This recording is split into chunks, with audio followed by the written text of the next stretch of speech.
Good morning folks, it's me, Flo. It's been a while, but we have finally reached the end of this competition. But before we take a look at the two final coasters, and before I announce the next tournament, I'd like to pay tribute to all who have built and submitted their wonderful coasters these past 2 months. Bataya being one of them. They built a great, realistic hybrid coaster layout. The pacing was on point, the support work looked great, and it had some good elements thrown into the mix. I especially liked this hill after the first drop. It combines an outer bank turn with a steep barrel wall drop, and it looks so thrilling. I hope RMC turns this dream element into reality one day, and I hope to see Bataya return in the next competition so he can continue flexing his track edit skills. Notecar built a compact, well-paced layout in the woods. Their coaster Sequoia dives through its supports countless times and features great elevation changes throughout its layout. My favorite part of it is the dive loop, an uncommon element for a hybrid coaster that is using a ravine to its advantage. Notecar is no stranger to the Rollercoaster Tournament. They won last time, and I hope they will return for the next one. The final coaster we had to say goodbye to in the first round was Timberland by Dub. Once again, another tight layout. I liked its authentic forest aesthetic, and I appreciate all the effort that went into custom supporting this beast. The coaster had a great flow to it, and I wish it was a little longer. Dankeschön Baby is an amazing builder that deserves far more spotlight from the community. Everything about his coaster, Iron Eagle, is just stunning. It's got a vibrant color scheme, mixing blue and red track that contrasts nicely with the orange terrain paint and lush green foliage. I am seriously in awe with this diorama.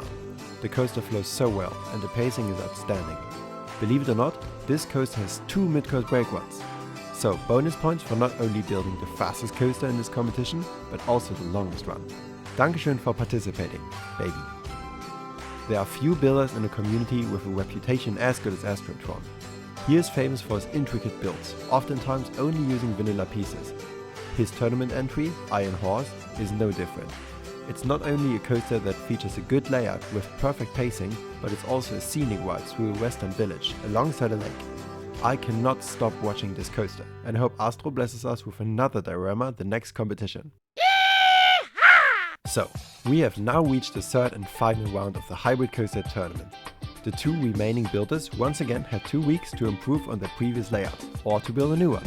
This time, both happened. Wildwood Run 2 received an autumn update, further improving the aesthetics of the diorama.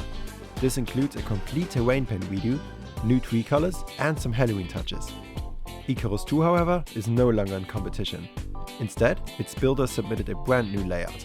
CROSSFIRE is inspired by the iconic Steel Vengeance, but is it really better than their previous coaster, and does it have what it takes to beat Wildwood Run 3?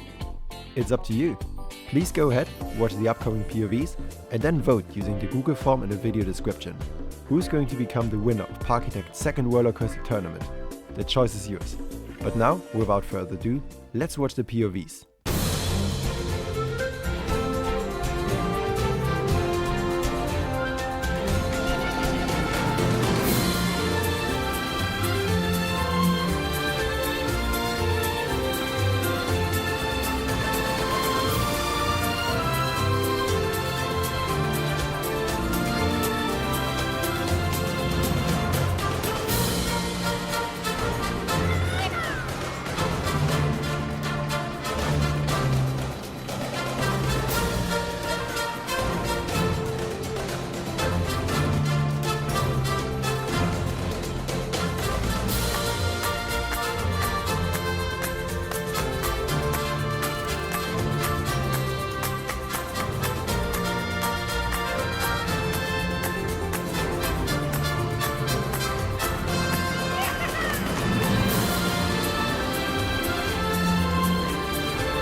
I really love those two coasters, and I myself am going to vote ASAP, right after telling you about the next coaster tournament.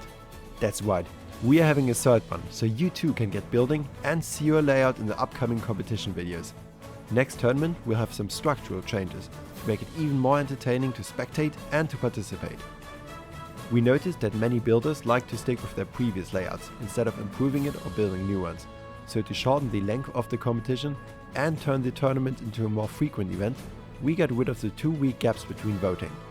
Coasters will now be submitted and showcased once, with bracket-style tournament votings happening daily over the course of the following week.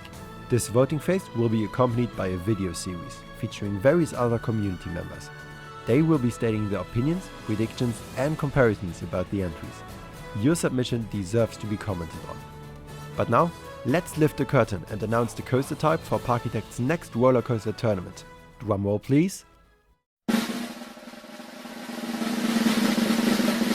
Hypercoasters. This coaster type should be relatively beginner friendly and does not require any mods to participate. The deadline will be on the 14th of November, midnight CT, and you can find its submission form in the video description, right below the poll for the hybrid coaster finale. We are excited to see your coaster. Please enjoy building and have a wonderful rest of your day.